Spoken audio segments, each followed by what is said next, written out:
Pour ne rien manquer, abonnez-vous maintenant. Les vraies voix Sud Radio, 17h-20h, Philippe David, Cécile de Ménibus. Chers amis, on est ravis de vous retrouver encore une fois et tous les jours ce bonheur ne désemplit pas. Oui. Ouais, c'est pareil. Ça va Philippe David? Quand je suis en votre compagnie, en la compagnie des vraies voix, ça va toujours très bien. C'est très bien. Vous avez déjà entendu dire que ça allait mal? Non, je me pose des questions. Justement, je me dis comment ça peut aller bien. Tu me dis, on remarquait tout le temps, mais à un moment donné, je me dis, il y a un truc qui va tomber, forcément. Tant que des ça tombe cheveux, pas, par exemple. Là, ça craint plus rien.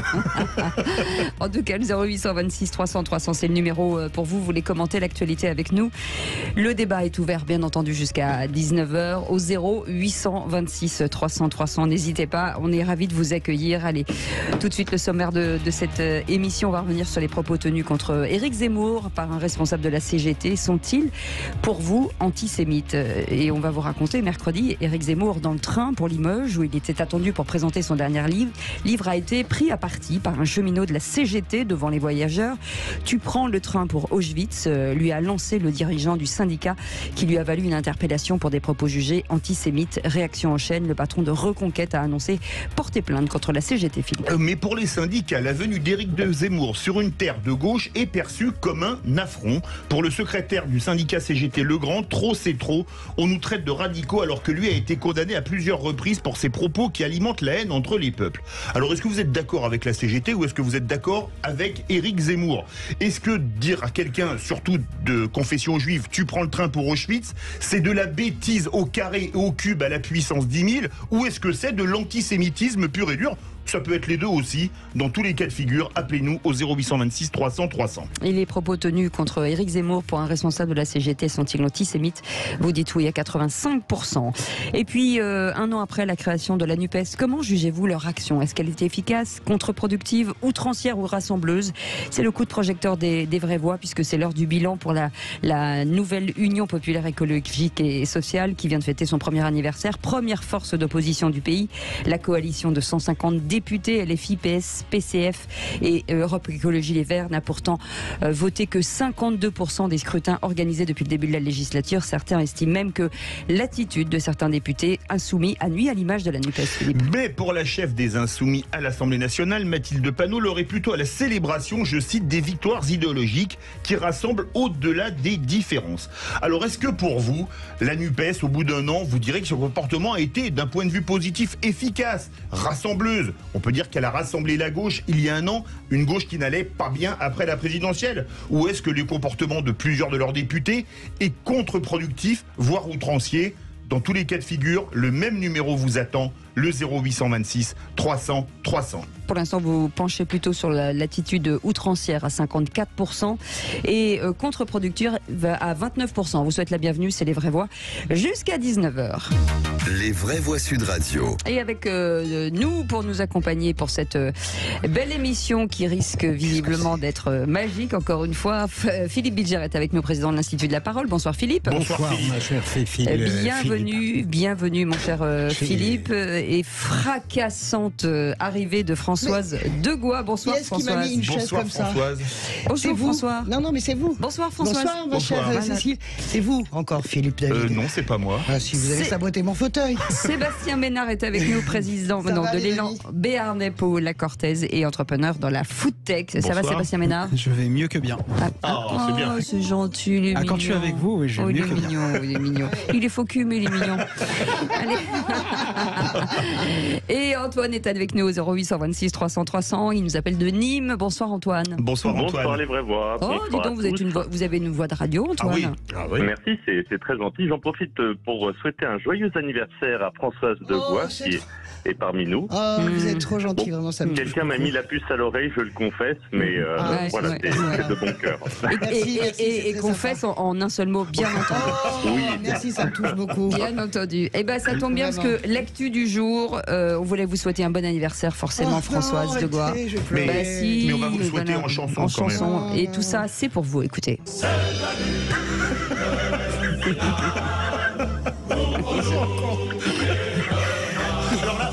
Je n'ai pas saboté la chaise, mais cette chanson, c'est une idée de Cécile de Ménibus. Mais j'ai pensé que ça vous ferait plaisir, François. Je me suis dit, on va pas lui mettre encore Happy Birthday to You, parce que c'est embêtant. Ça me touche profondément et merci beaucoup. Vraiment, je ne saurais vous le dire, j'ai les larmes aux yeux, vous avez vu. Et vous avez quel âge? Est-ce que vous avez passé 18 ans? Bien, j'ai passé 18 ans, j'ai passé mon permis. C'est bien, mon petit chat. De conduire. Et donc vous avez reçu un cadeau de Monsieur Ménard. Monsieur Bilger. C'est Monsieur Bilger. Vous l'avez dit hier. Et je pense que comme il sait que j'adore la littérature, c'est la littérature. Voilà. Et à 18h, vous aurez même le gâteau. Alors, on n'a pas mis trop de bougies parce que ça coûte 5 fois le prix du gâteau maintenant, les bougies pour vous. Vous êtes adorable. Boccace, je vous le conseille, les contes de Boccace sont une merveille. Je l'ai lu, mais c'est un plaisir d'avoir dans cette collection. Merci beaucoup. Et ben voilà, c'est un joli cadeau en tout cas. Tout de suite, un autre cadeau, c'est le réquisitoire du procureur. Les vraies voix Sud Radio, le réquisitoire du procureur, Philippe Bilger. Et vous voulez requérir contre l'abus de référence au gaullisme. Oui, en fait, l'organisation de cette réunion à Paris par Emmanuel Macron, je ne discuterai pas la qualité de cette réunion, c'est une réussite de toute manière. Même si je suis un peu agacé par les analyses qui ont été faites, notamment dans certains quotidiens que nous lisons ensemble, Cécile, Philippe, qui immédiatement parlaient d'une volonté gaulliste de situer la France entre deux blocs. Il faut être sérieux tout de même. Il y a une réunion qui en même temps se tient Global Sud ailleurs et qui aurait peut-être été beaucoup plus tentante pour le général de Gaulle qui aimait la plénitude et notamment aller vers les pays qui à l'évidence sont moins impressionnants dans la géopolitique actuelle. Donc c'est bien qu'il ait fait cette réunion, mais de grâce, qu'on ne place pas tout sous l'égide du gaullisme. D'abord, il n'y a qu'un de Gaulle, il faut arrêter. Sa principale qualité, outre sa fulgurante intelligence, c'était son pragmatisme absolu, et donc qu'on ne dise pas de n'importe quel clampin, et le président Macron ne l'est pas, entendons-nous, qu'il s'inspire du gaullisme, parce que parfois il est tout seul comme François Bayrou, ou que d'autre part il a fait une réunion avec des nations qui... Non, il faut faire attention à ça. Françoise Degois. Oui, et on frôle même... Il est très gentil toujours, Philippe Bilger, mais on frôle même le grotesque. Hein, vous savez, on peut pas toujours essayer d'être dans l'ombre portée des grands personnages quand on n'a pas le début du commencement de la grandeur de ces personnages. En ce sens que croyez-vous vraiment que le général de Gaulle, deuxième qualité à part sa fulgurance, troisième son courage, et puis quatrième, bien sûr, sa capacité à unir ce pays. Et croyez-vous vraiment que le général de Gaulle se serait comporté, même s'il est l'auteur de cette constitution, comme Emmanuel Macron se comporte avec les Français depuis des années? Donc non, bien sûr. Mais c'est valable pour Marine Le Pen. Bien sûr, honnêtement, bien sûr. franchement, le Front National s'est construit sur la haine du gaullisme. Et Marine Le Pen nous chante les louanges du général tous les 4 matins. C'est ennuyeux. Sébastien Ménard. Pam, pam, pam, pam, pam, pam. C'est compliqué de passer après Philippe Bilger et après Françoise. Je pensais que t'allais être sympa parce que c'est ton anniversaire, mais t'attaques dur. Hein. Pas du tout, mais tu sais bien que j'ai raison en plus. Mais vas-y, défends, ça va être dur. Ne vous inquiète pas, j'ai connu ça, tu sais, avec Hollande. Merci. Non, mais on a les références qu'on mérite. Voilà ce que j'ai envie de dire. Il n'y a pas, évidemment, il y a qu'un seul Charles de Gaulle. Il n'y en a pas 2, il n'y en a pas 12, il n'y en a pas 3, il n'y en a pas 15, et il n'y en aura pas d'autres. Après qu'on ait parfois, je dirais, envie d'honorer des références importantes qui sont des balises historiques, qui sont des balises culturelles, et j'ai envie de dire des totems référentiels, ma foi, ça a pu arriver à François Hollande, ça a nécessairement pu arriver à Nicolas Sarkozy, et ça arrive... Hollande ne s'est jamais paré des plumes de Gaulle, il s'en fout totalement. Et on l'a jamais comparé à De Gaulle. Non, mais il ne s'agit pas de comparer. Il ne s'agit pas de comparer les uns et les autres au général de Gaulle. On ne peut pas se comparer au général de Gaulle. Pour autant, on peut quelque part parfois faire référence à une idée, à une décision, à une posture. Voilà, c'est plutôt dans ce sens-là. Mais c'est bien parce que tu trouves la bonne défense, la seule possible. Il fait référence à... Merci, mais tu me flattes, là. Mais parce que tu sais très bien que c'est faux. Tu sais très bien que le matin, dans l'équipe des vestiaires de l'équipe de France, il est Chirac en buvant de la Corona. L'après-midi, il va être Mère Teresa. Le soir, s'il y a le Dalai Lama, tout ce qui brille, il va être tout ce qui brille, Emmanuel Macron. Il est même agent de joueur de Mbappé, tu comprends? comprends. Et là, il est De Gaulle. Et puis, après-demain, moi, je pense qu'il peut tout à fait être Desmond Tutu, si tu veux, ou Nelson Mandela. C'est ça le problème avec Emmanuel Macron. Tu rigoles, tu sais que j'ai raison. Et fais gaffe qu'il n'arrive pas avec un gâteau d'anniversaire. D'abord, ça m'étonnerait, mais si c'était le cas, je l'inviterais à s'asseoir à cette table et nous parlerions des retraites. Vu ce que vous dites de lui, je demanderais à quelqu'un de goûter le gâteau avant de le manger. Non, mais je suis sûr qu'Emmanuel Macron, c'est délicieux si on parle de littérature avec lui, par exemple. C'est délicieux si on parle de culture, mais jamais de politique. Et il serait très à l'aise ici. Oui. Hein, cette idée qu'Emmanuel Macron puisse arriver déguisé en gâteau d'anniversaire. On n'a pas dit ça. J'extrapole. Allez, restez avec nous. On revient dans un instant et on va revenir sur les propos tenus contre Éric Zemmour par un responsable de la CGT. Sont-ils antisémites? On en débat dans quelques instants. Et juste avant, ce sera Félix Mathieu pour les 3 mots dans l'actu. On vous souhaite la bienvenue. Ils sont avec nous aujourd'hui pour commenter cette actualité. Ils sont d'avis totalement différents et c'est ça qui nous intéresse aussi. C'est le pluralisme. Philippe Bilger est avec nous, Françoise Degaut est avec nous et aussi Sébastien Ménard et vous, bien entendu, au 0826 300 300 avec Antoine qui est avec nous de Nîmes, qui est notre vrai voix auditeur. Et en attendant, c'est l'anniversaire de Françoise Degaut. N'hésitez pas à lui souhaiter. Non, c'est pas possible. Non, mais déjà, n'hésitez pas à lui souhaiter sur votre compte Twitter. Mais je ne le mets pas sur mon compte. Il y a déjà beaucoup de choses sur Facebook. Je le dis pour qu'on le fasse. Le reste de l'actualité pâlit. Vous êtes complètement barjot dans cette émission. C'est un très bon teasing pour Félix Mathieu. Allez, tout de suite, les 3 mots dans l'actu. Les vraies voix Sud Radio. Et vos 3 mots dans l'actu, Félix, bonsoir. Bonsoir. C'est le financement, l'effondrement et l'épuisement. Comment mieux aider les pays pauvres à affronter un changement climatique qu'ils n'ont pas provoqué? Des dirigeants du monde entier réunis à Paris pour un choc de financement. L'effondrement d'un immeuble à Paris hier suite à une explosion. Une personne toujours portée disparue, 6 en urgence vitale et une 50aine de blessés au total selon un dernier bilan. Et puis dans l'Atlantique Nord, les 5 passagers du Titan devraient avoir épuisé leurs réserves d'oxygène depuis la mi-journée. Pourtant, les secouristes veulent encore croire au miracle. Les vraies voix Sud Radio. Vous êtes ici dans un pays à la pointe de la créativité en matière de taxes. L'ironie d'Emmanuel Macron à Paris devant des dirigeants du monde entier. Parfois, nous nous sentons un peu seuls, lance le président de la République, évoquant les taxes françaises sur les compagnies aériennes ou sur les transactions financières. Il regrette que le reste du monde n'ait pas embrayé. Le chef de l'État en appelle à internationaliser ces taxes lors de ce sommet de Paris sur la transition climatique.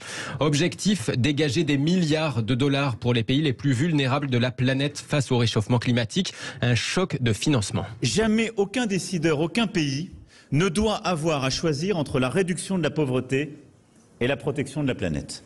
Et j'ai entendu beaucoup de décideurs ces derniers mois, parfois ces dernières années, très souvent dire, au fond, vous nous expliquez, vous qui avez déjà réglé le problème de la pauvreté, ce qu'il faudrait faire en matière de transition climatique, quels sont les choix qu'on devrait prendre, mais nous n'avons pas encore réglé le problème de la pauvreté.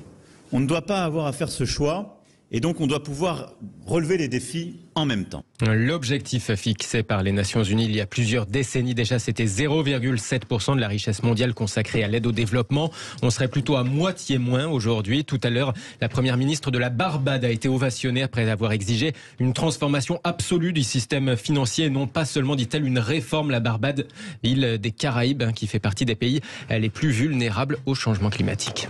Philippe Bilger, c'est pas un peu, on va dire, malvenu de parler en bien des impôts créés en France alors qu'on est le pays le plus taxé du monde?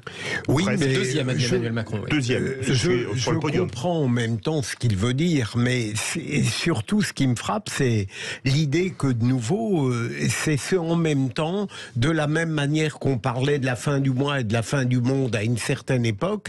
Là, il dit on peut faire les deux en même temps, et ce que je crains, c'est qu'on soit toujours obligé de choisir. En tout cas, la France le démontre, elle ne peut pas mener tout en même temps. Pardon. Françoise Leroy. Oui, il est toujours obligé. Vous savez, ma grand-mère disait toujours arrête de faire ton malin ou ta maline. Voilà. C'est évidemment avec ce genre de petites phrases, l'idée du sommet, elle est très bien. C'est pas le premier. Vous savez, la COP 21 a beaucoup travaillé aussi sur les financements, notamment des pays africains qui sont les premières victimes, alors que les premières victimes du réchauffement climatique et surtout de la pollution. Donc, écoutez, c'est très bien. Moi, je pense surtout que cette réunion, elle a une seule vocation, c'est d'essayer de relancer le multilatéralisme en réalité. Tout ça est gelé depuis la guerre en Ukraine.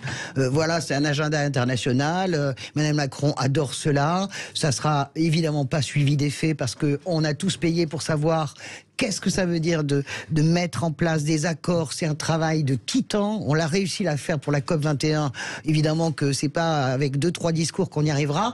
Mais quand même, voilà, c'est surtout pour relancer le multilatéralisme. Mais il peut pas s'en empêcher, en fait, d'être désagréable. C'est dommage. Sébastien Ménard. Moi, j'ai envie de dire, il peut pas s'empêcher d'être bon, parce que s'il y a bien un terrain de jeu dans lequel le président de la République excelle, c'est celui, justement, de la scène internationale. Que la scène internationale, d'ailleurs, elle soit à Paris ou elle soit déportée un petit peu plus loin, il est bon. Il représente assez dignement la France. Et d'ailleurs, la plupart des autres pays du monde nous reconnaissent au moins cela. Eh bien non, voilà. Justement, Sébastien, je vais m'inscrire en faux. Si tu veux, la légende qui consiste à dire qu'Emmanuel Macron est ovationné dans le monde entier est fausse. C'était vrai les 3 premières années. Ça n'est absolument plus vrai. Quand tu fais le tour des ambassades, mais il faut sortir, il faut discuter avec les diplomates. Quand tu fais le tour des ambassades, le tour des éditorialistes, l'enfant chéri Emmanuel Macron, c'est terminé. Et c'est terminé depuis pas mal de temps.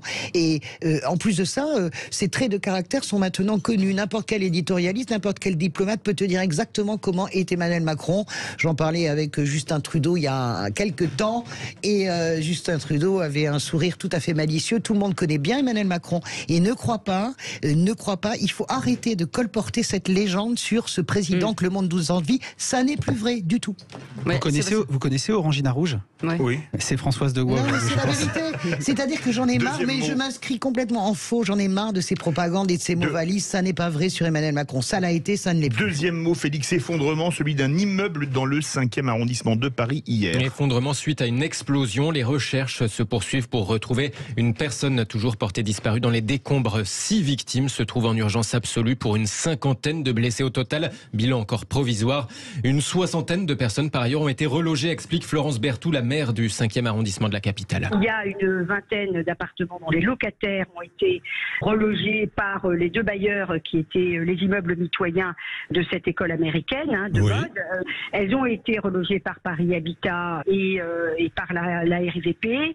Pour les autres, moi je salue tous mes administrés et les services qui ont fait preuve de beaucoup d'élan de solidarité. J'ai accueilli jusqu'à 1h du matin des familles qui venaient pour proposer de mettre à disposition une chambre, 2 chambres pour ceux qui n'avaient pas de solution d'hébergement. Florence Berthoud chez Jean-Jacques Bourdin sur Sud Radio ce matin. Selon la maire du 5e arrondissement, la douzaine d'étudiants de l'école américaine se trouvaient par miracle en sortie scolaire au moment de l'explosion.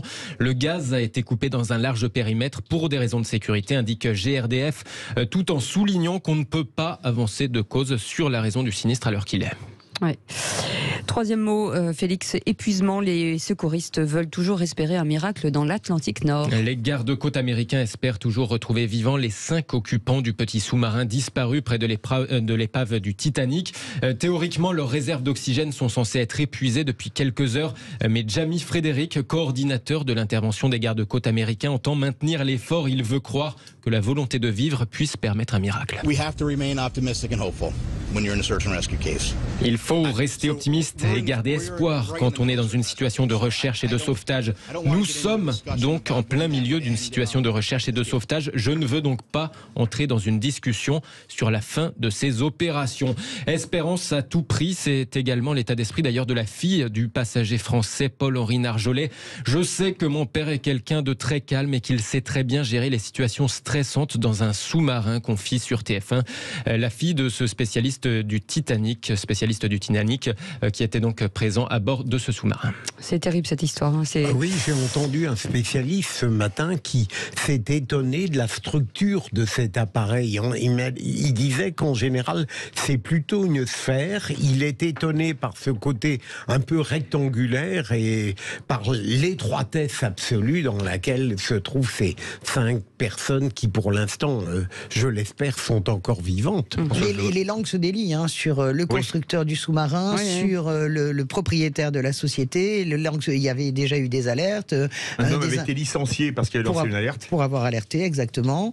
Voilà. Après, il y a ce qu'il dit, et j'écoutais tout à l'heure en venant les off qui consistent à dire quand est-ce qu'on parle avec les familles de l'arrêt des recherches, parce que même si on les retrouve pas vivants, c'est-à-dire qu'on cherche autre chose, c'est-à-dire qu'on cherche aussi les circonstances de l'accident, les raisons de l'accident, et on cherche aussi des gens qui sont morts. On remonte des corps morts. Et donc, c'est une des hypothèses de travail qui est de plus en plus avancée par les sauveteurs. Tant que nous n'avons pas l'issue, espérons encore. Vous restez avec nous, 0826 300 300 dans un instant. On reviendra sur cette situation venue présenter donc ce livre à Limoges. Éric Zemmour a été pris à partie par un cheminot et cadre de la CGT qui lui aurait demandé s'il prenait le train pour Auschwitz. Pour l'instant, il a été interpellé. Beaucoup de réactions forcément de la CGT, énormément de réactions sur Twitter, et les vôtres au 0826 300 300. Est-ce que vous, pour les propos tenus contre Éric Zemmour, pour un responsable de la CGT, sont-ils antisémites? Vous dites oui à 88%. On a envie de vous entendre et on vous attend. À tout de suite.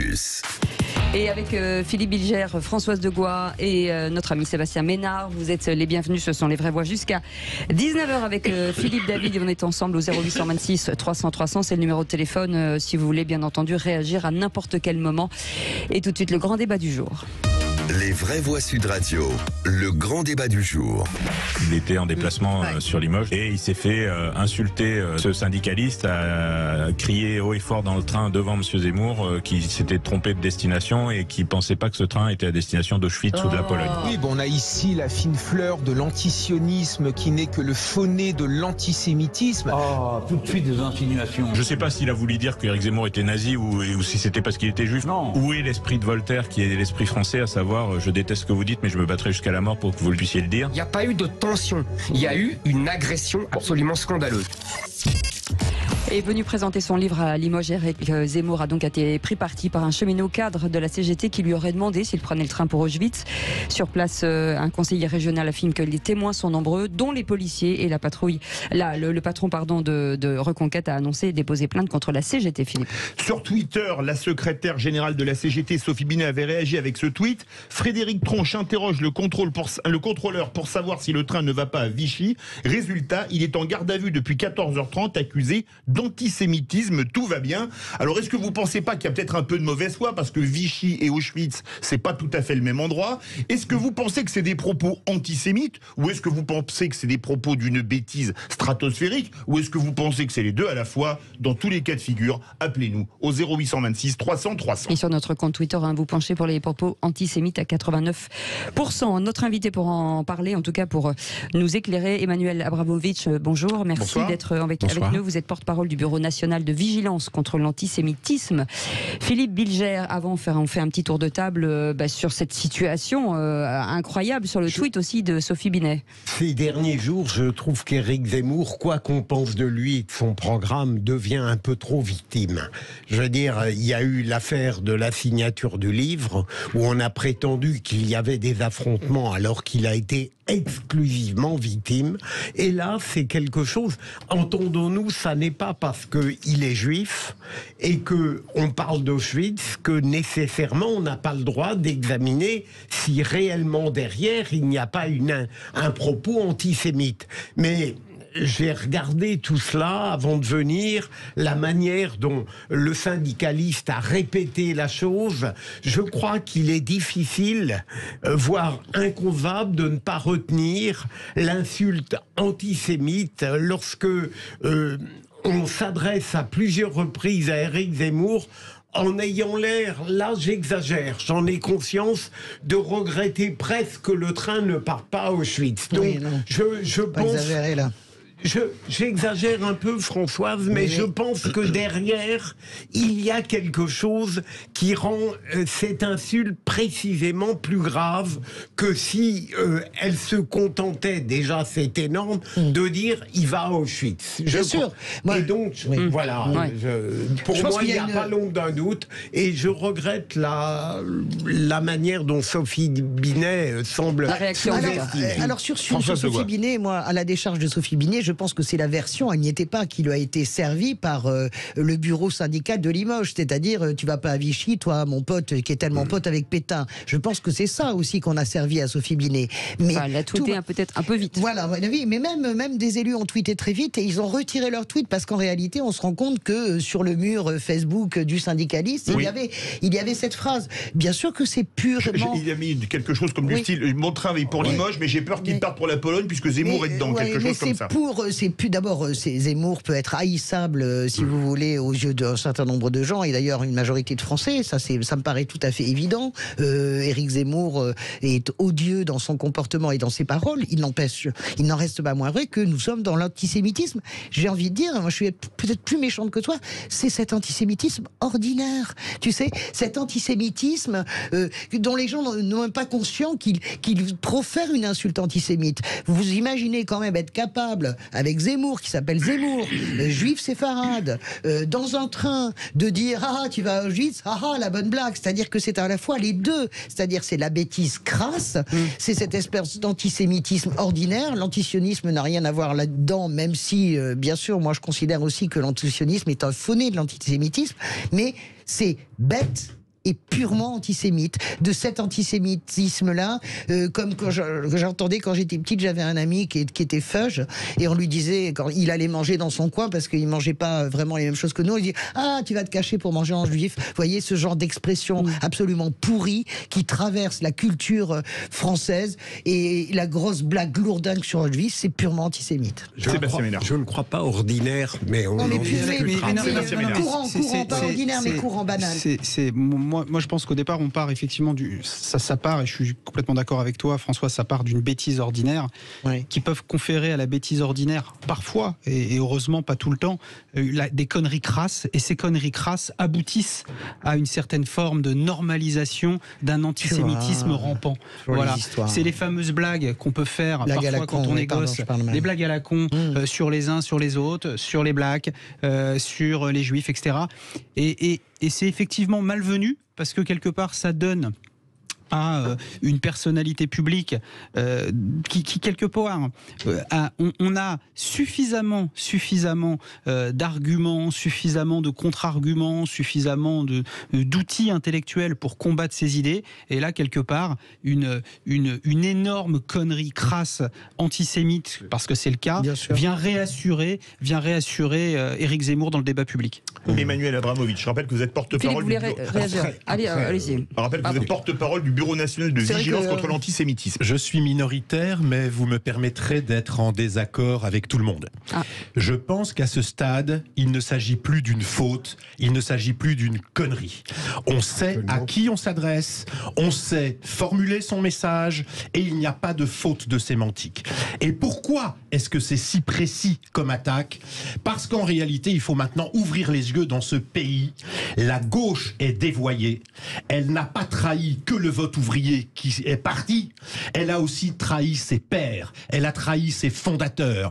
Et quand on n'a plus de vision, quand on n'a plus de programme, et quand on a quand même besoin d'électeurs, eh bien, pour remplacer le vote ouvrier, c'est une stratégie. Et j'arriverai à vous démontrer que ce qu'a vécu M. Zemmour est en fait dans le cadre d'une stratégie. La stratégie aujourd'hui, c'est de remplacer le vote ouvrier disparu par un vote arabe, maghrébin, à majorité, et de faire renaître en lui l'antisémitisme qu'il a tété au sein de sa mère et qu'il était peut-être en train d'oublier grâce à l'éducation nationale, grâce à notre système laïque qui amène les gens à élever leurs esprits. Eh bien, nous avons maintenant une gauche qui va réveiller ces démons et qui en fait son fonds de commerce, et qui, pour capturer ce nouvel électorat, lui donne des gages. Alors les gages, c'est dans le cadre d'une stratégie, c'est par exemple la première proposition du texte de la NUPES à l'Assemblée nationale.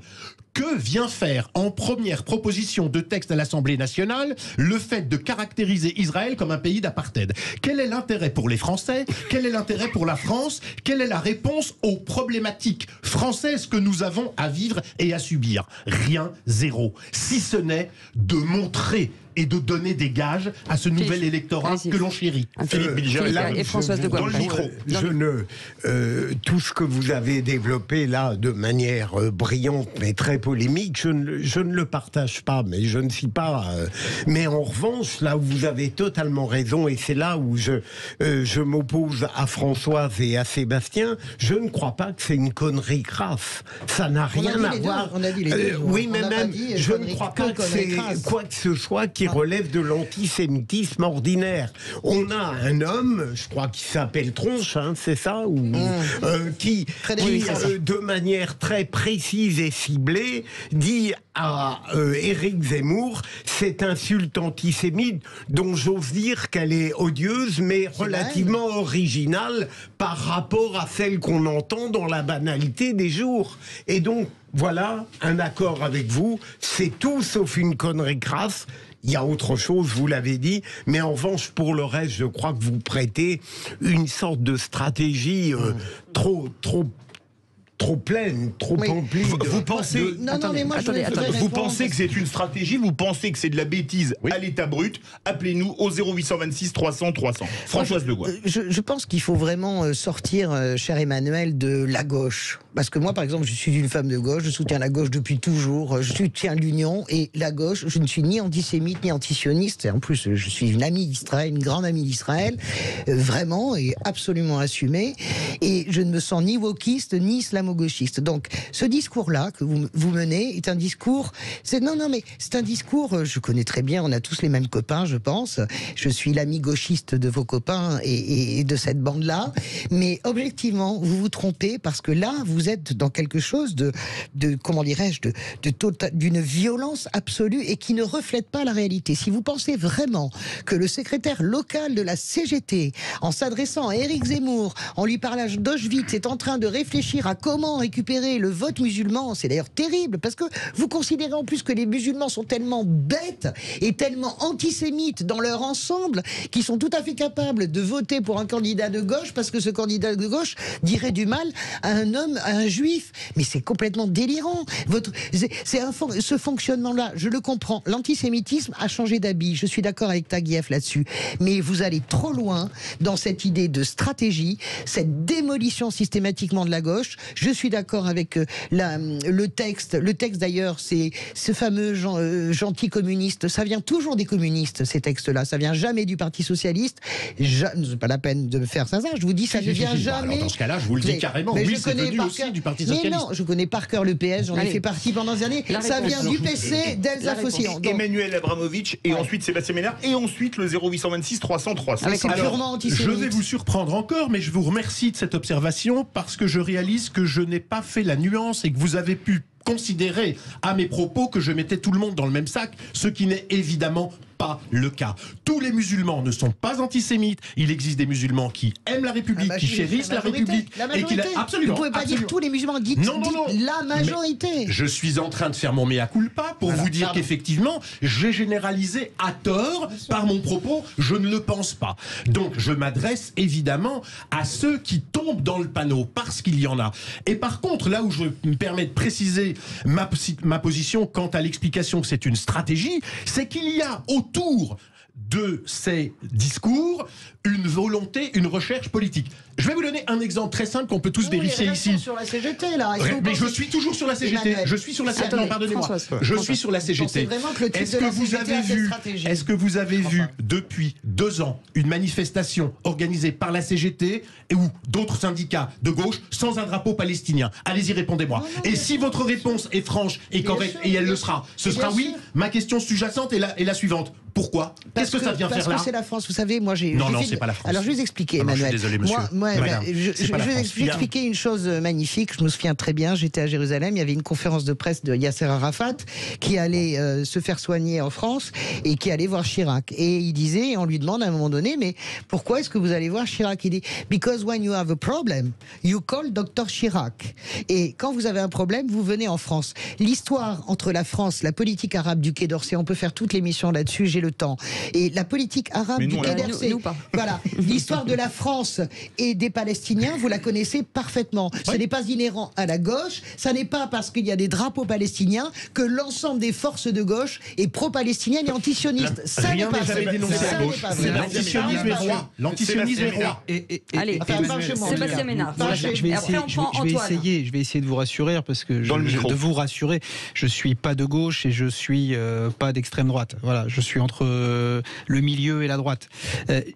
Pour moi, en fait, je pense qu'il y a plus, contrairement à ce que vous laissez présupposer, il y a plus et je vais me faire irrévérencieux, mais il y a plus de cons, d'abrutis et de connards en France qu'il n'y a de stratèges politiques susceptibles quelque part d'organiser ce que vous caressez intellectuellement.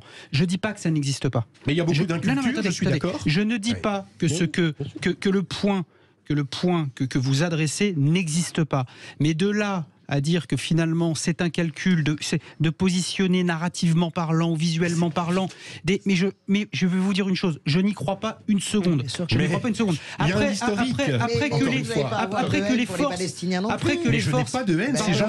Pourquoi c'est gênant un drapeau palestinien? Ce qui serait ennuyeux, ce serait un drapeau du Hamas. Nous sommes déjà à côté de la question. Non mais sérieusement, Emmanuel. La question, c'est pourquoi est-il là? Emmanuel, je vais aller au bout, s'il vous plaît. Moi, ce que je déplore, et je m'en suis déjà ému ici, ce que je déplore, c'est que les gens qui organisent ces rassemblements, je dirais, syndicaux ou politiques, etc., ne fassent pas, je dirais, à travers l'organisation, le service d'ordre, etc., le ménage. Mais ils ne le veulent pas. Mais c'est un autre sujet. Est-ce qu'on peut faire une précision pour les gens qui nous écoutent? C'est la différence entre un drapeau palestinien, il faut quand même voir la différence entre un drapeau palestinien et un drapeau du Hezbollah ou du Hamas. Que je sache, le gouvernement israélien... Moi, entre la peste et le choléra, j'essaye d'éviter les deux. Mais c'est pas vrai, le drapeau palestinien, on est tous pour une solution à deux États. Mais si vous avez le Hamas... Ce n'est pas l'objet. Ce n'est pas l'objet. Non, mais dans une pour les retraites, le drapeau palestinien n'a rien à faire. N'a rien à faire dans la 026 300 Allez les amis, 2 secondes. Antoine est avec nous. Bonsoir Antoine, rebonsoir. Rebonsoir Antoine. Bonsoir. On essaye de vous frayer un chemin, c'est pas facile. Merci beaucoup, je vais essayer d'être concis. J'aimerais citer Simone Veil. Elle disait dans ces dernières années, le danger n'est plus qu'on ne parle pas de la Shoah, mais qu'on en parle à mauvais escient. Et à mon avis, alors il ne m'appartient pas de dire si ces propos sont antisémites ou pas, je ne suis pas juge, ce sera à la justice de trancher. Alors je vous coupe, Éric Zemmour a d'ores et déjà porté plainte, donc la justice tranchera. La justice va trancher, certainement. Je vous rejoins, Philippe David, lorsque vous parlez de bêtises au carré, je pense qu'il s'agit plutôt de cela, ça n'est ni drôle ni intelligent, c'est d'une certaine façon aussi, traiter nos heures sombres avec légèreté, avec inconséquence. Là où M. Abramovitch pourrait aussi témoigner à cet endroit, c'est que l'antisémitisme en France n'est pas mort. Vous avez une étude qui a été menée par le CRIF et Ipsos au printemps dernier qui stipule que vous avez environ 15% des moins de 35 ans qui ont des préjugés à l'endroit de la communauté juive. Donc en banalisant ces choses-là, je pense effectivement que on est en train de créer une surenchère et que les vieux démons peuvent réapparaître d'une certaine façon. Quelle sagesse, notre auditeur. C'est d'autant plus intéressant ce que vous dites, monsieur, c'est que nous sommes maintenant en train de former une nouvelle génération qui n'a pas la culture de ses pairs, ni historique, ni politique, et qu'un savant discours comme celui qui consiste à inventer une histoire qui n'existe pas peut intoxiquer des esprits vides ou fragiles. Et c'est là notre problème, c'est que nous sommes en train, après avoir quasiment vaincu l'antisémitisme historique d'extrême droite, en train d'en recréer un second. Et là, je suis désolé encore une fois de vous le dire, mais cette omniprésence de drapeaux palestiniens, cette omniprésence ça, c'est l'antisionisme, c'est pas pareil. Mais c'est pas pareil. Mais vous êtes en train d'expliquer que les Palestiniens sont une question très simple, parce que ça je l'entends toujours et je voudrais vous répondre. Laissez-moi vous répondre.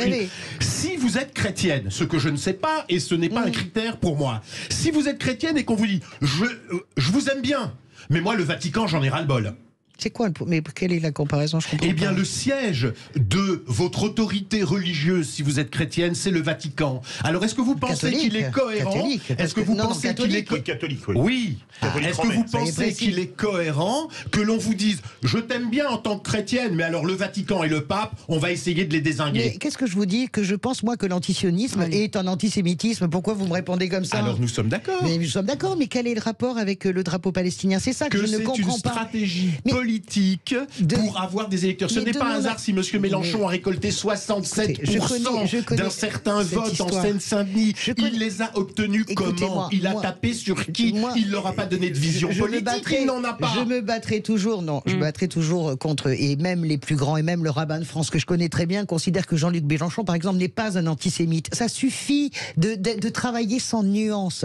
Ce que vous êtes en train de dire, c'est, vous manquez de nuance. Vous êtes en train de dire que l'antisémitisme, par exemple, on en a fabriqué un autre et qu'on est venu à bout de celui d'extrême droite. Ça n'est pas vrai. L'antisémitisme. Ah, il a pas dit ça. Si, Non, non, si, non, vous non, avez non, dit, non, nous sommes presque venus à bout de On est presque, l'antisémitisme. il y a presque. Oui, j'ai donc, dit presque. Eh bien, Oui, moi, oui. je Donc j'ai pas négligé qu'il en existe toujours un. moi, je Mais pense celui qui vraiment- assassine des grands-mères, c'est pas l'antisémitisme d'extrême droite. Quand Mera assassine des enfants D'accord, aux ça, c'est autre Aratora à chose. Toulouse, Bien sûr, bien sûr, il se bien sûr. revendique de la vengeance des enfants palestiniens. Je suis d'accord. Je Je suis l'invente d'accord pas. avec ce que vous dites. Je vous dis Allez. simplement que l'antisémitisme est protéiforme et comme dirait Sartre, même si les Juifs disparaissaient, l'antisémitisme existerait toujours. C'est ce que nous vivons en Pologne. Merci en tout cas, Exactement. merci beaucoup Merci, pour Emmanuel Abramovitch.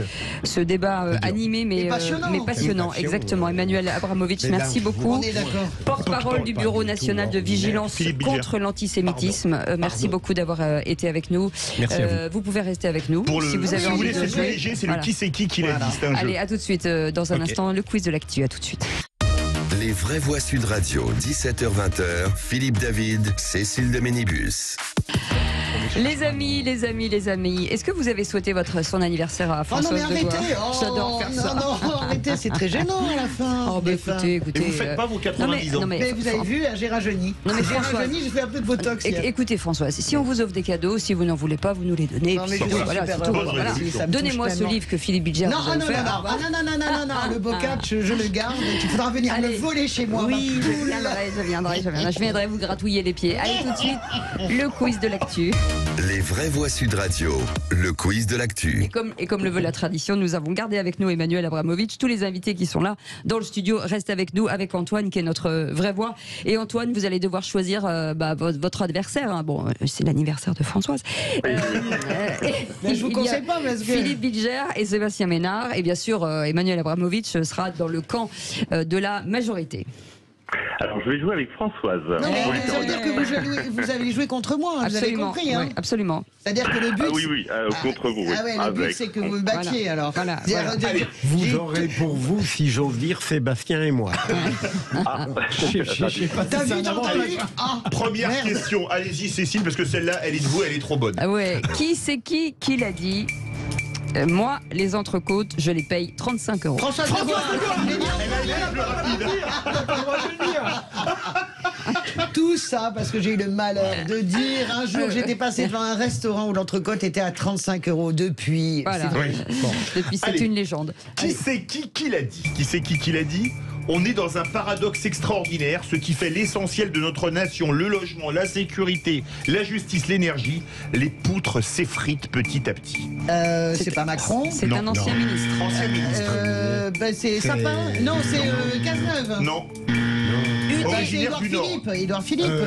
Martine Aubry. Martine Non. Aubry. Xavier Bertrand. UDI. UDI. Mais c'est qui dans le UDI? Nord. Marc Olivier.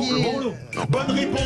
Borloo, Jean-Louis Borloo. Antoine l'avait dit. Antoine l'a dit même juste avant. Donc c'est Juste Antoine avant qui gagne. Sébastien. Oh là là, on est à On est à 2-2. 2-2. On est à 2-2. Est-ce qu'on donne le crédit du propre propos à Françoise? Mais c'est Oui, son oui, anniversaire. oui, Vraiment son gonflé. anniversaire. Toi, t'es vraiment. Mais qu'est-ce que t'es procédurier? La chaîne du lest, Philippe, c'est son anniversaire. On veut pas de problème avec la direction. Allez, qui c'est qui l'a dit Notre système de santé est en difficulté, mais ça commence à aller mieux. François Braun. Bonne réponse de Françoise Degois. Ministre de la Santé. Voilà, allez, Emmanuel, vous jouez quand vous voulez. Hein. On a perdu Emmanuel. Question, Je suis à côté de la plaque. qui c'est qui l'a dit? Qui c'est qui l'a dit? Si nous arrivons au pouvoir, nous conserverons, c'est parti. Nous conserverons les baisses d'impôts, mais nous créerons une taxe sur les super profits. C'est la droite. Bonne réponse de Philippe Bilger, Sébastien Chenu. Sébastien Chenu. On est à 4-4. Hein. 4-4. Cordeau. Qui c'est qui l'a dit?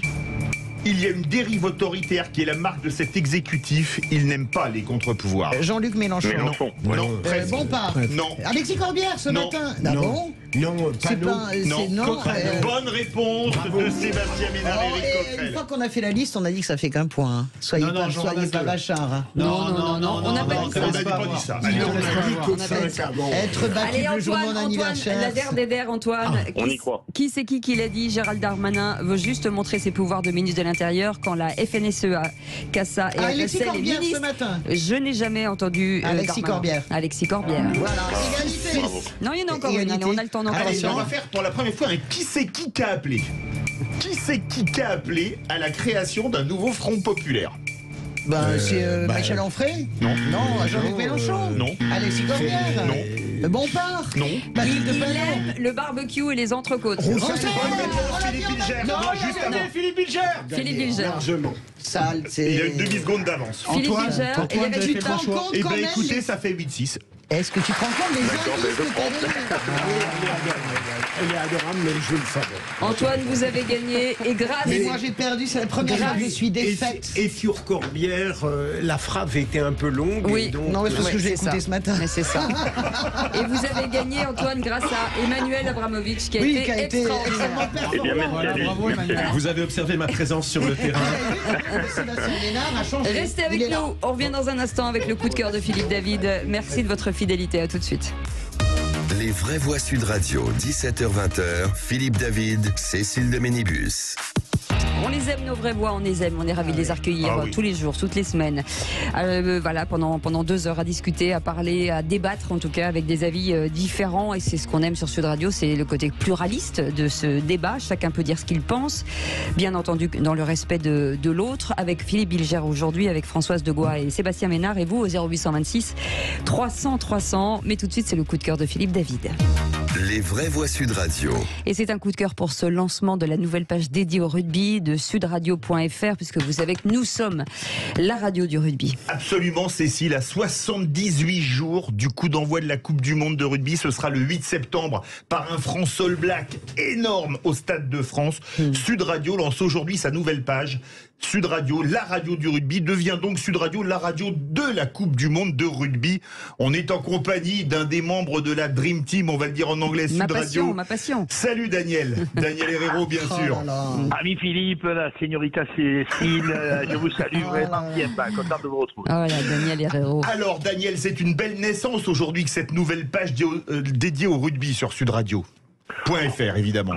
Oui Philippe, on peut quand même dire que la maison de Sud Radio fermente au Val depuis longtemps. Elle féconde le rugby, tu vois, avec une affection incontestable. Mais là quand même l'événement, l'effervescence contemporaine fait que la radio s'habille en dimanche. Elle se lustre, elle s'astique, elle aiguise les regards et les appétits. La radio devient la radio du rugby. Sud Radio devient la radio de la Coupe du Monde de rugby. On a la sensation que dans le vestiaire de Sud Radio, une équipe pétillante se prépare. Voilà, j'ose penser être non pas proue de cette aventure, mais être dans cette équipe-là. Et bon, tout le monde a enfilé le maillot. Et avec quelque chose d'un peu original, c'est que franchement, on est enthousiaste à l'idée d'aimer de façon débordante notre 15 de France. Alors on va donner le casting de cette nouvelle page, on va faire réagir nos vraies voix. Il y a du très lourd, 4 anciens internationaux, Eric Bolval, Johan Huget, Andrew Mertens des All Blacks, Julien Thomas. Le rugby féminin a aussi sa place avec Marjorie Mayence. Et puis évidemment nos consultants, François Trio, Philippe Spanghero, Alexandre Priam, Nicolas Delage, Quentin Cabanis et Rémi Dos Santos. Une belle équipe. Et de nombreux podcasts avec toi et Philippe Spanghero. C'est quand même du bon. Françoise Degois veut réagir. Elle est supportrice du Stade Oceste Tarbais, à ce que je sache. Mais oui, parce que moi je suis né à Tarbes, mais j'ai supporté, cher Daniel Herrero, pendant des années. Je continue le RCT parce que Toulon, RCT. Parce que Toulon rouge, parce que Toulon noir, parce que Toulon rouge et noir. Qu'est-ce que tu veux que je te dise? Et le pilou. Mais non, et juste une question, est-ce qu'on peut la gagner? Moi, mon sentiment, c'est que cette année, bon, si on arrive à arriver jusqu'en quart, cette année, mon sentiment, c'est un peu comme France 98, elle est pour nous. Quand on voit jouer ces joueurs de l'équipe du 15 de France. Oui, on peut dire que dans ton cœur, quand même, ça résonne le coq-lait. Ça résonne fort. Le sentiment que tu parles avec de l'affection et de la tendresse pour ce 15 de France, qui incontestablement, et là tu as raison, a les attributs réunis pour pouvoir prétendre au poste de favori, on peut dire, ou tout au moins au rôle, ce qui n'est pas toujours très simple à assumer ensuite. Après, il reste que, si tu veux, depuis l'histoire de la Coupe du Monde, pour aller au bout, et à plus forte raison pour l'accueillir, les équipes qui ont accompli cet exploit-là ont toujours réalisé au moins 2 ou 3 très gros matchs. Oui. Les Français dans l'aventure historique, depuis donc 87. Depuis 87, les Français ont toujours fait au moins un bon match, mais rarement 2 ou rarement 3, ce qui fait qu'on n'a pas encore cueilli. Là, on sent depuis maintenant, je dirais presque 2 saisons, ou 18 mois, que le 15 de France, il reproduit assez régulièrement des matchs de très bon niveau. Toutes ces sorties sont de grosse allure ou de grand niveau sur le plan de la compatibilité, de la solidarité, sur le plan du potentiel exploit, sur le plan du panache, toujours réuni. Alors on se dit, probablement, on fait quand même incontestablement, les Français sont incontestablement favoris de cette aventure. Rapidement, maintenant, il y en a 2 ou 3 sur la route qui sont des pénibles. Irlande et Afrique du Sud. Philippe Bilger, qui est un des piliers des vraies voix. Voilà, pilier. Daniel, est-ce que, pour introduire une question, j'espère lucide, est-ce que le 15 de France, compte tenu de sa qualité depuis quelque temps, ne va pas être attendu par des équipes qui savent aujourd'hui ce qu'il vaut et qu'on risque de retrouver un 15 de France un peu gêné aux entournures, comme Antoine Dupont, toujours fabuleux, l'est depuis qu'on sait qu'il était le meilleur joueur du monde? Alors, très bonne question. Très bonne question dans le sens où, puisque les Français ont tant de qualité, puisqu'ils ils ont presque tous les attributs réunis pour être incontestablement et sans flagornerie des favoris, alors on peut dire qu'ils sont attendus. Mais c'est quand même tellement légitime, tu vois, tu le sais. Quand tu vas rencontrer les All Blacks, d'abord, nous les attendons depuis longtemps, les All Blacks. Et maintenant, à l'évidence, ils vont aussi nous attendre. Les petits frères irlandais qui n'en peuvent plus non plus d'espérer un jour une gloire, tu vois. Ils sont mais l'Afrique du Sud, il ne faut pas l'oublier. Hein. Elle est magnifique. Après, t'as l'Afrique du Sud, qui est un morceau énorme, incroyablement indigeste. Merci. Allez tous visiter cette nouvelle page sur sudradio.fr. Et avec de nombreux podcasts, on vous le rappelle, avec vous, Daniel Herrero et Philippe Spanghero. Et demain, 19h, soyez au rendez-vous, puisque Patrick Roger, pendant 45 minutes, sera en face d'Antoine Dupont. Et je peux vous assurer que cette interview est très, très, très attendue. Merci beaucoup. Merci, Daniel. Merci, Daniel. Et fierté de vous avoir chez nous sur Sud Radio. Allez, tout de suite, on a de la chance. Le Top Click.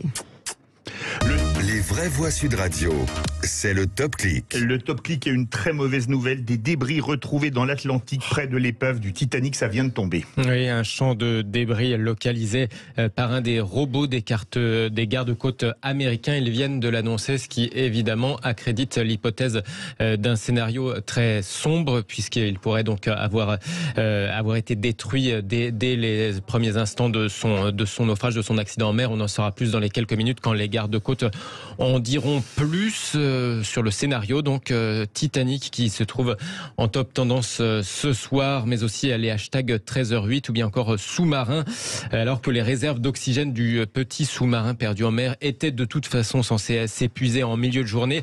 La fille d'un des passagers du Titan disait encore garder espoir tout à l'heure à 13h. La fille de Paul-Henri Narjolet, ce spécialiste des grands fonds marins passionné par l'épave du Titanic. Sidonie Narjolet s'exprimait dans le 13h de TF1 à l'heure fatidique où les 96 heures d'autonomie théorique en oxygène étaient dépassées. Mon père est quelqu'un de très calme et qui sait très bien gérer les situations stressantes, surtout dans un sous-marin. Donc je pense qu'il sait dire aux autres comment réagir, de garder le plus leur calme possible et ainsi économiser de l'oxygène. Donc j'y crois. Bien sûr, je pense que ces 24 heures à venir sont très décisives, mais qu'il y a encore une possibilité de les trouver vivants. Alors, parmi les histoires très commentées dans cette dramatique affaire, cet écho de l'histoire, la femme du pilote du petit sous-marin Titan se trouve être une descendante d'un couple mort dans le Titanic le 14 avril 1912. Lui n'avait pas voulu monter dans le canot de sauvetage alors qu'il restait des femmes et des enfants à bord du paquebot. Elle, son épouse, n'avait pas voulu monter dans le canot sans son mari. Ils étaient donc restés périr ensemble à bord du Titanic.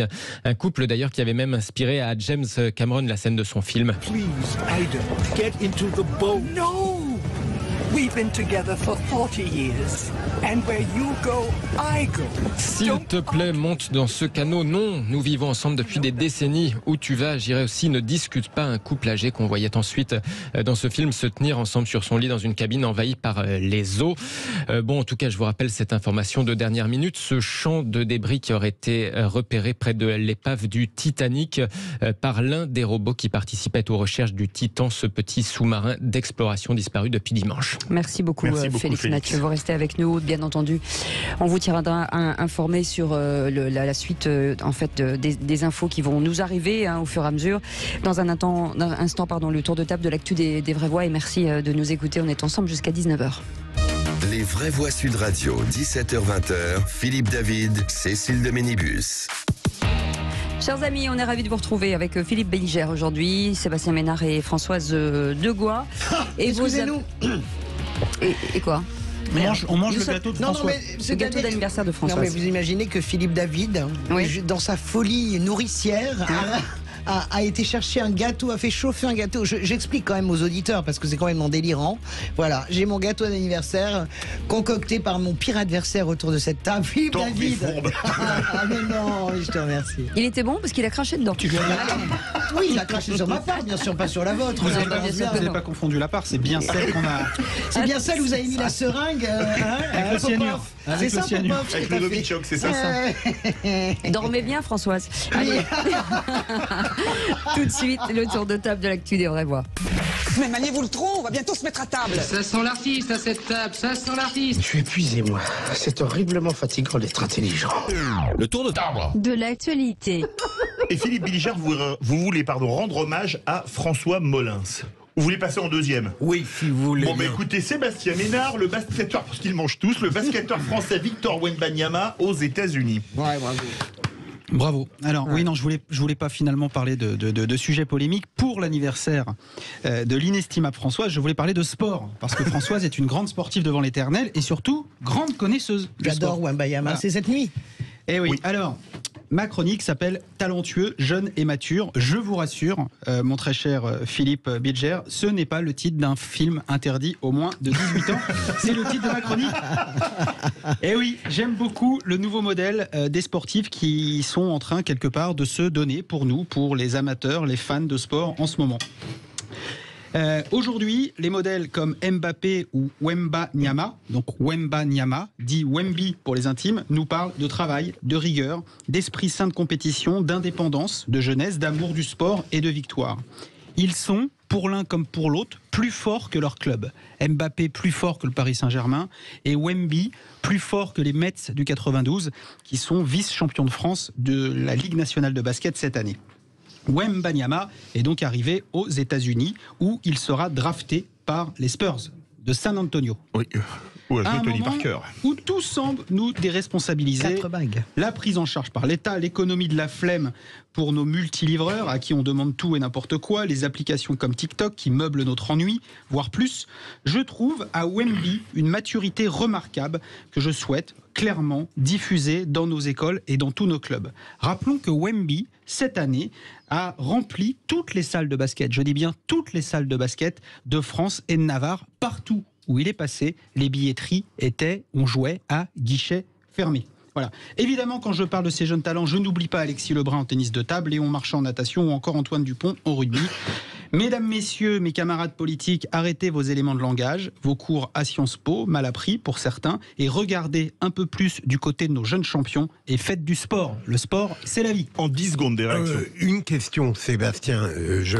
Wemby, c'est formidable, mais est-ce qu'il n'y a pas un peu un abus d'admiration dans la mesure où il n'est pas responsable de son profil physique extraordinaire? J'ai l'impression qu'il n'aurait pas 2,20 m, on n'en parlerait pas. Non, justement, c'est pas vrai. Je vais faire un truc qui ne se fait pas, je vais parler la bouche pleine avec le gâteau de Françoise en pleine bouche, parce que pendant mon interlude, j'ai mangé, j'aurais pas dû.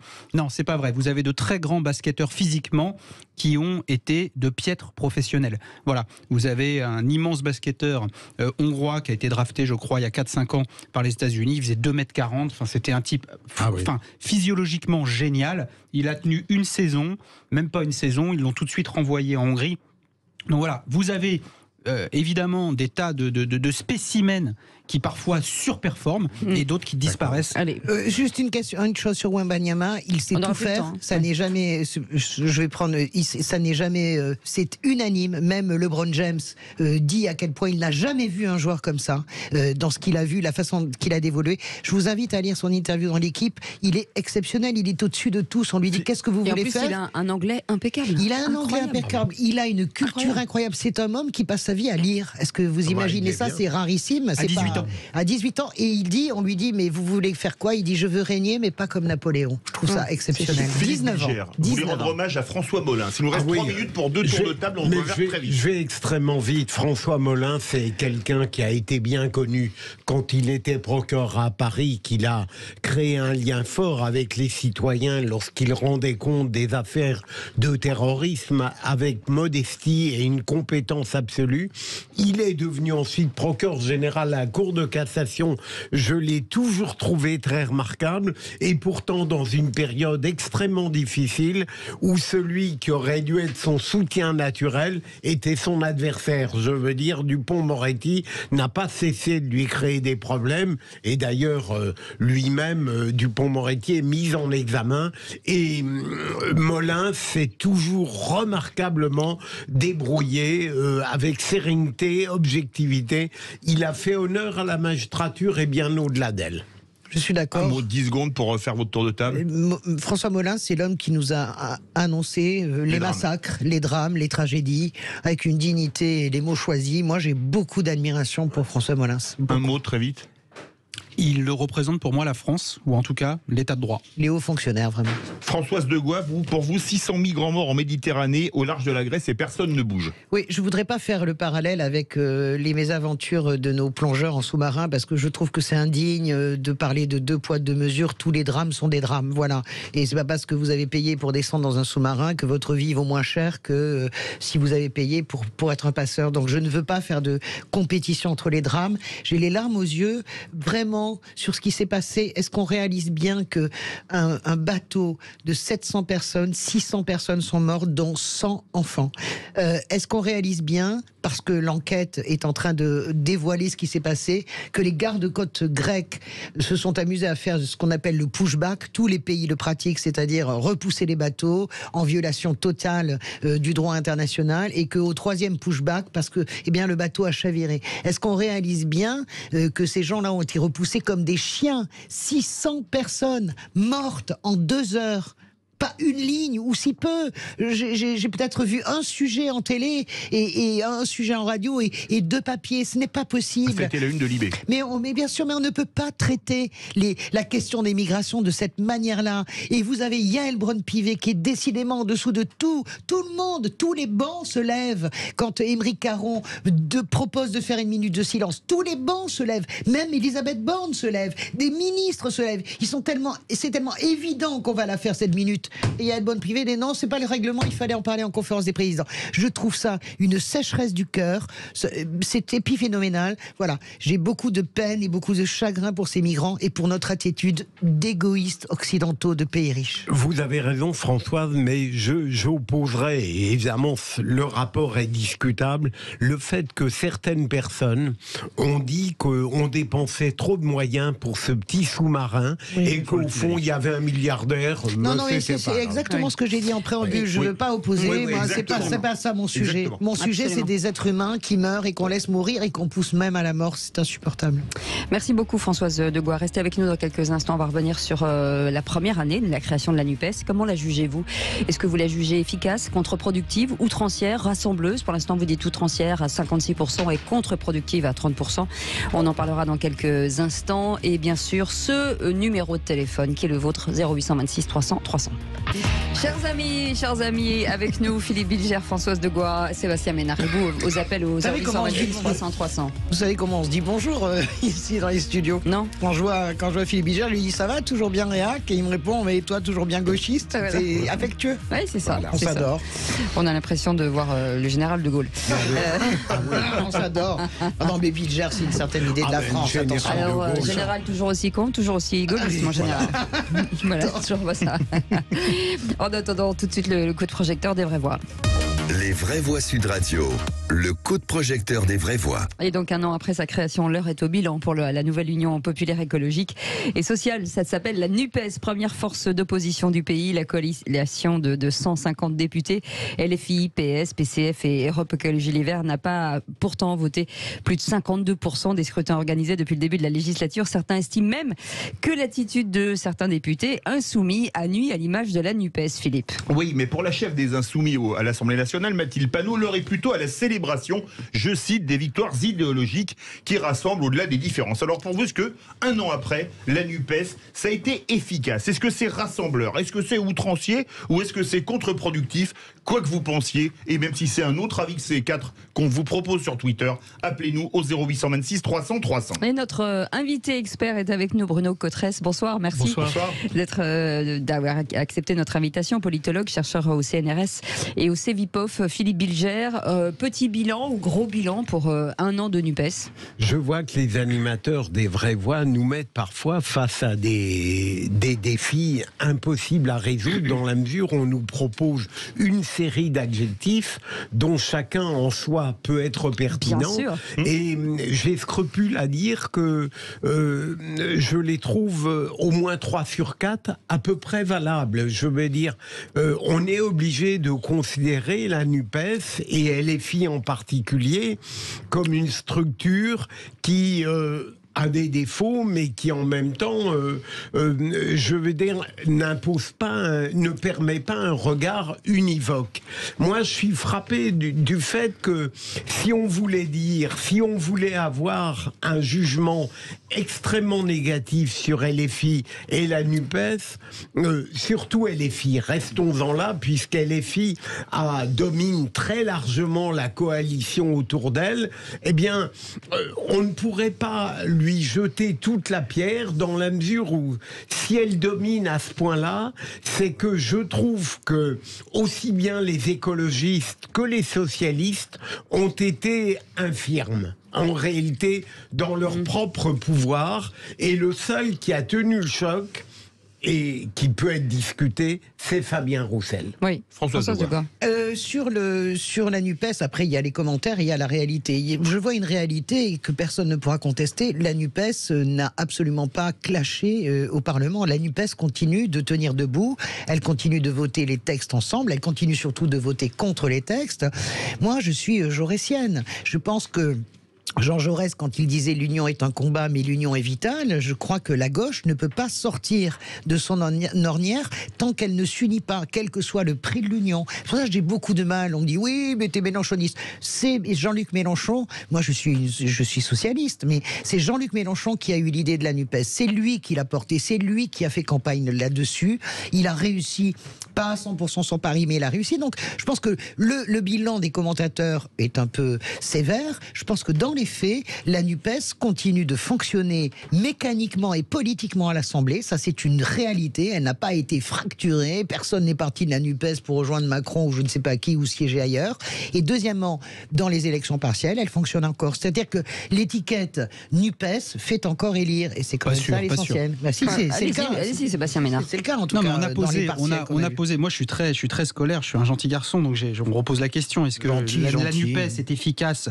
Pas sûr. Est-ce qu'elle est contre-productive la plupart du temps, outrancière toujours, et rassembleuse de moins en moins. Si je prends un sondage qui a été sorti hier, quel est le premier opposant à Emmanuel Macron ? Alors, c'est pas du tout Jean-Luc Mélenchon. Jean-Luc Mélenchon est à 24 points et il est 12 points derrière Marine Le Pen. En fait, la NUPES, parce qu'au début, l'idée, c'était de créer une espèce de grosse coalition d'opposition, etc. Un petit peu attrape-tout, hein, c'est-à-dire tout ce qui est à la gauche d'Emmanuel Macron. En fait, la NUPES, elle a échoué. Elle a été un subterfuge lors des législatives et le maintien en coma artificiel du Parti Socialiste. C'est ça, la réalité. Et c'est la raison pour laquelle le PS a accepté de se fondre dans la NUPES. Aujourd'hui, on va voir si les européennes seront quelque part un exercice pratique ou fatal. Pour moi, je pense que les européennes vont être fatales à la NUPES. Et on voit déjà d'ailleurs le meilleur élève de mon point de vue de ce collectif, le PC, commençait à jouer un jeu très personnel.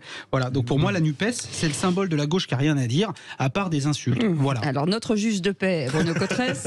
c'est sûr qu'il n'est pas du tout dans la caricature. Voilà. Ils n'ont rien à dire. Je mettrais beaucoup plus de nuances.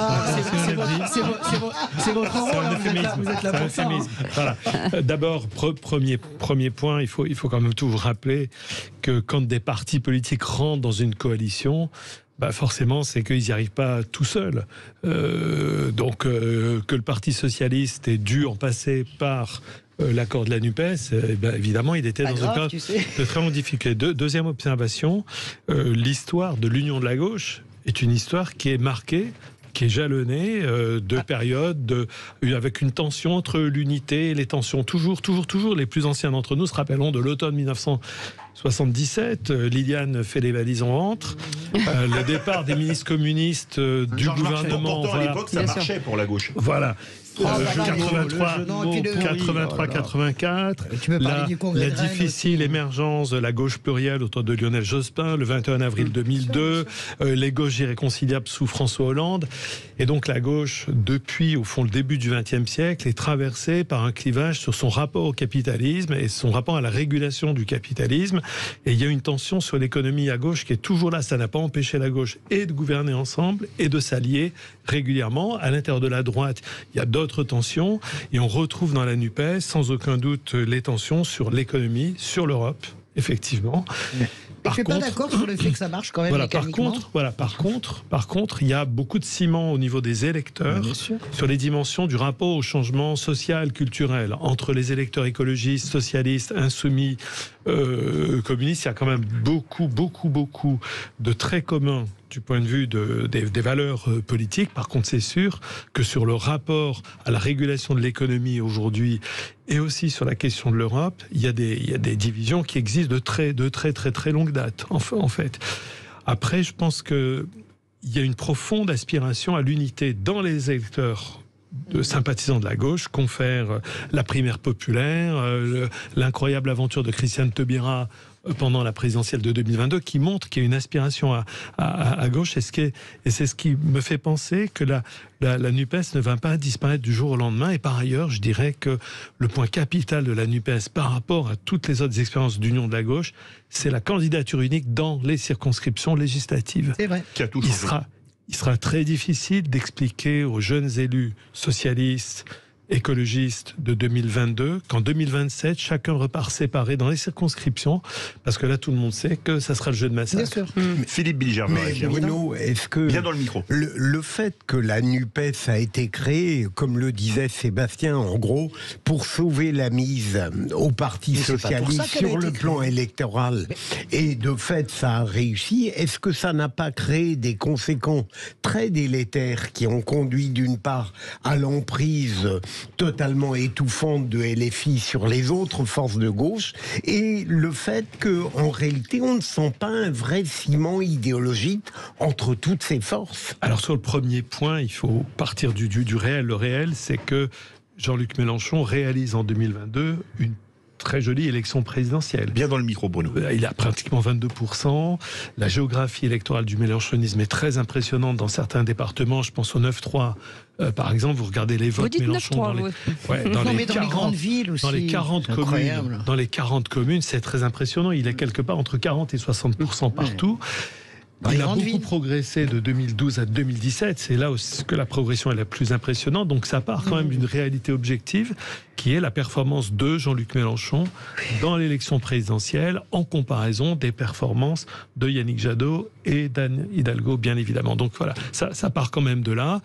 Et de facto, ça crée une domination de la France insoumise sur cette coalition qui est totalement une création, effectivement, de la FI et de Jean-Luc Mélenchon. Mais il y a un renversement. Vous savez, moi, je viens du Parti Socialiste. Je peux quand même vous dire que ça n'a jamais posé de problème au Parti Socialiste d'être hégémonique pendant des années, d'écraser les partenaires, que ce soit les Verts, les communistes. Moi, les radicaux de gauche. Mais bien sûr. Donc, mais ça fait partie de la vie. J'ai l'impression que vous découvrez le monde et que T'as fait ça aussi ? Non, bien sûr. J'ai l'impression que vous découvrez le monde et là, cette coalition qui a été créée, bah oui, elle a été créée pour gagner, elle n'a pas été créée pour sauver. Ils ne sont pas exemplaires. Mais qui est exemplaire dans les unions? Est-ce que tu penses que les rapports entre Bayrou et comment dirais-je, et Macron sont exemplaires? Est-ce que tu penses que les rapports entre Sarkozy et Bayrou sont exemplaires? Ça n'existe pas, l'exemplarité en politique. Ils ont un but. Moi, je le redis. Pourquoi la NUPES va tenir? Parce que l'électorat, les gens comme moi, on veut pas qu'ils se séparent. Parce que on veut l'union. Parce qu'on est peut-être bête comme nos pieds, mais partout où tu as eu des candidatures uniques NUPES, la NUPES a gagné. Vous pensez que la NUPES, ça va durer? Vous pensez que la NUPES, ça va imploser? Vous êtes plutôt Sébastien Ménard ou Françoise Degois, appelez-nous au 0826 300 300. Bruno Cotresse. Bruno Cotresse, sur l'outrance que certains, l'outrance à outrance, est-ce que ça les dessert pas à force? C'est clair que les enquêtes d'opinion dont on dispose montrent que le style, on va dire, le bruit et la fureur de Mélenchon a moins incarné l'opposition à Emmanuel Macron que Marine Le Pen et le Rassemblement national, avec une stratégie très claire des députés du Rassemblement national d'incarner la crédibilité gouvernementale, les bons élèves à l'Assemblée nationale. Et c'est vrai que pour le moment, autant dans l'élection présidentielle, Jean-Luc Mélenchon a une formidable capacité à faire campagne présidentielle, qui est une dimension de l'élection présidentielle qui est importante. Être entendu, incarner quelque chose, c'est fondamental dans cette élection. Par contre, c'est vrai de l'image du parti après ce moment de la campagne présidentielle, c'est plus difficile et surtout pour le moment, c'est vrai que Jean-Luc Mélenchon n'est pas parvenu à travers les 2 ou 3 grandes crises sociales que nous avons vécues, gilets jaunes, retraite, à incarner la principale opposition. Gilets jaunes, c'est les syndicats, les partis sont complètement absents. Retraite, ce sont les syndicats qui sont au premier plan. Mais est-ce qu'il est là pour faire bouger les lignes ou pour les écrire? Parce que c'est ça qu'on attend. On attend quelqu'un qui raconte une histoire, qui écrit quelque chose. Oui, alors il raconte une histoire, Jean-Luc Mélenchon, de ce point de vue-là, qui est l'histoire d'une profonde transformation du système socio-économique qu'il souhaite. Le titre de son programme à l'élection présidentielle est évocateur de ce point de vue-là. Donc il raconte une histoire.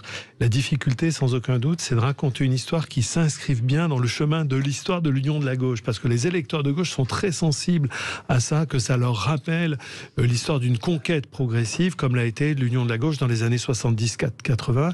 Et c'est vrai que de ce point de vue-là, la communication de Jean-Luc Mélenchon, à la fois régulièrement rappelle sa fidélité, par exemple à François Mitterrand, pour lequel il a toujours des mots très, très affectueux et élogieux, mais il a un peu plus de mal, on va dire, à montrer le lien avec les différentes expériences. Par exemple, il parle très peu de la gauche plurielle de Jospin. Alors que c'est la seule fois où il a été au gouvernement. Voilà, il en parle très peu. Il parle pratiquement pas du tout, ou en termes très négatifs, de François Hollande, bien évidemment. C'est un désastre pour la gauche, le quinquennat Hollande, malheureusement. Les électeurs sont en demande, eux, d'une histoire qui fait ce lien. Françoise de quoi? Je voulais juste... Sébastien, vas-y. Est-ce que finalement la NUPES et la storyline de la NUPES survivra à Jean-Luc Mélenchon? Moi, j'ai des doutes, parce qu'en fait, vous dites, il y a une histoire qui parle, etc. Moi, j'ai plutôt le sentiment que c'est l'histoire de Jean-Luc Mélenchon qu'on nous raconte, en tout cas au sein de la France Insoumise, qui est une histoire post-PS, j'ai envie de dire next-PS, et depuis plus de 15 ans maintenant.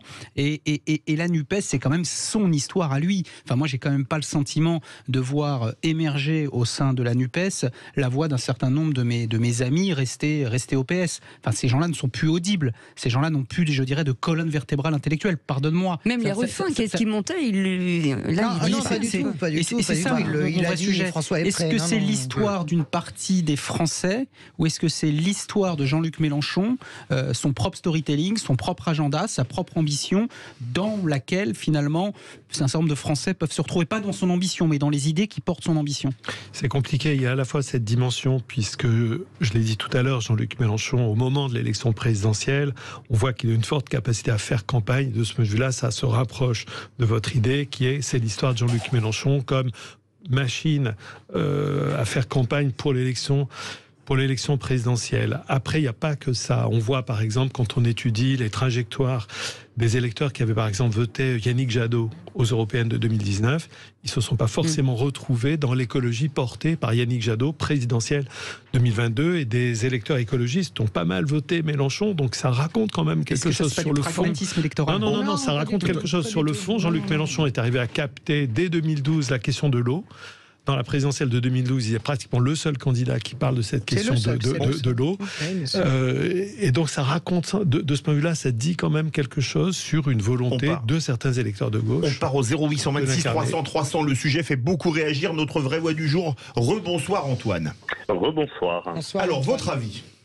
Mon avis, alors je suis très partagé de ce que j'entends. Je pense que Jean-Luc Mélenchon est quelqu'un de charismatique, d'intellectuellement très bien doté, de très instruit, mais je ne pense pas que la NUPES survive à son départ, et pour cause, il s'adresse parfois à des électorats qui sont assez antagonistes, c'est-à-dire par exemple lorsqu'il drague certaines communautés religieuses conservatrices qui sont elles-mêmes opposées à certains combats de gauche comme la mixité, l'émancipation des femmes ou la défense des homosexuels, finalement, je me dis jusqu'à quand finalement ces électorats vont continuer ensemble, vous voyez, d'une certaine façon.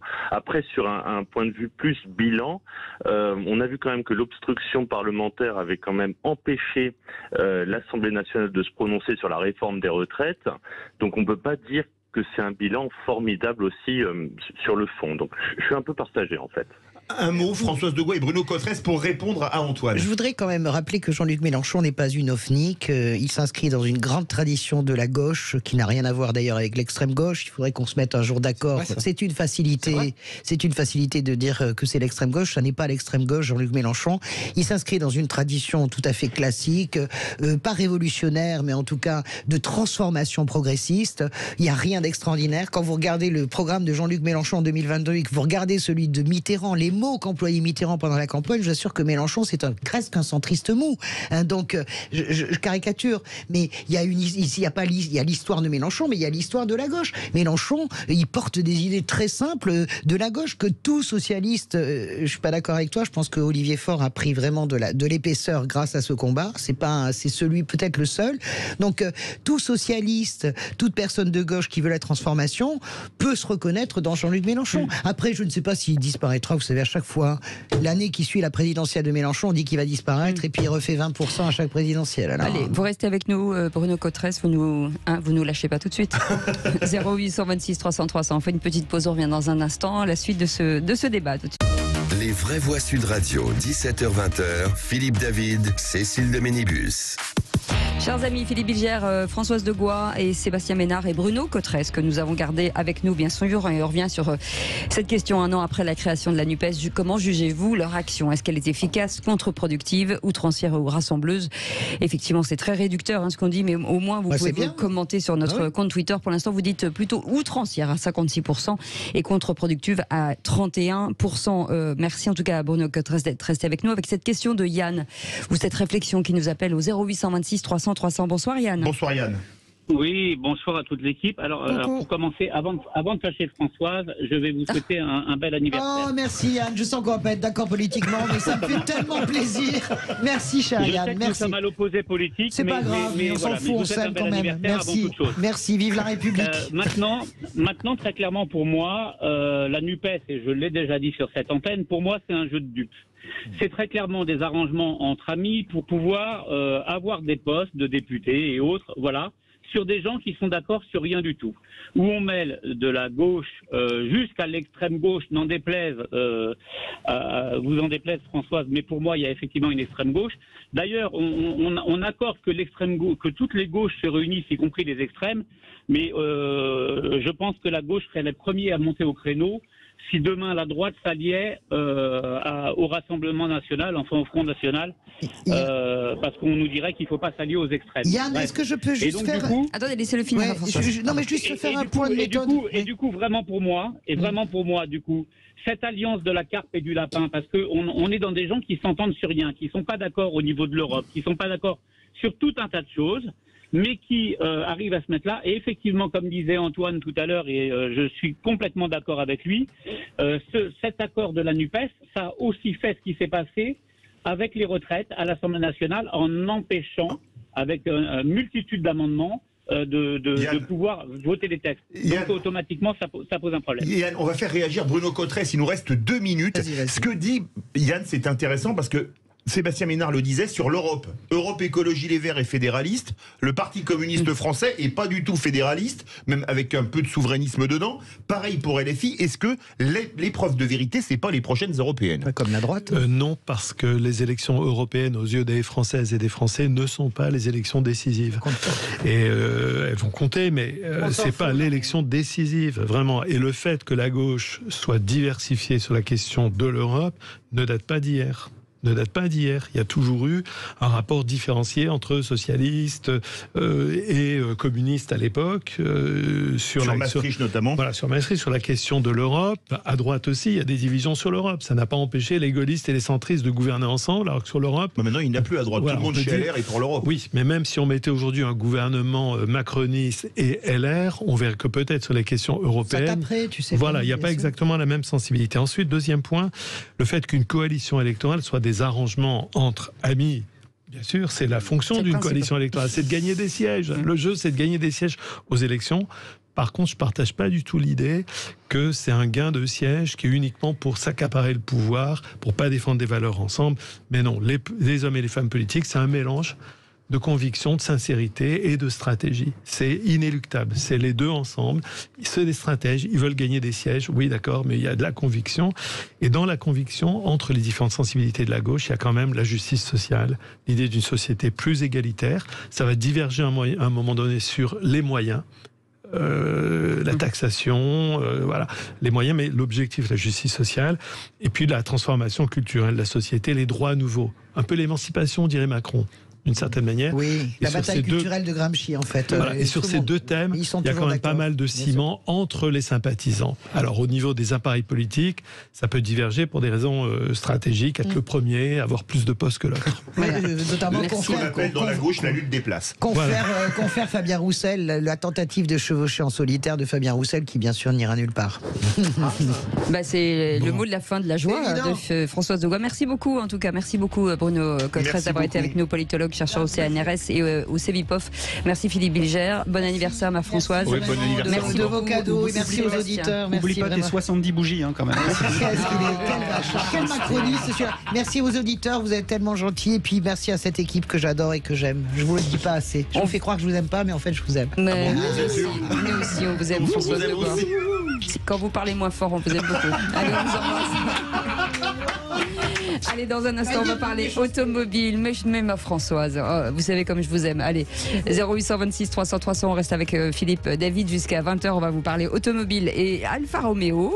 On va parler de... On va parler Alfa Romeo, on va parler des motos avec Mobiliance. On va parler de la possibilité de passer la vitesse à 110 km/h sur autoroute. Tiens, vous voulez réagir, le 0826 300 300. Et on conclura avec une nouvelle appli où on peut réserver son taxi, son VTC 9 mois à l'avance en choisissant le chauffeur selon ses notes. Ça s'appelle Mon Transport. À tout de suite.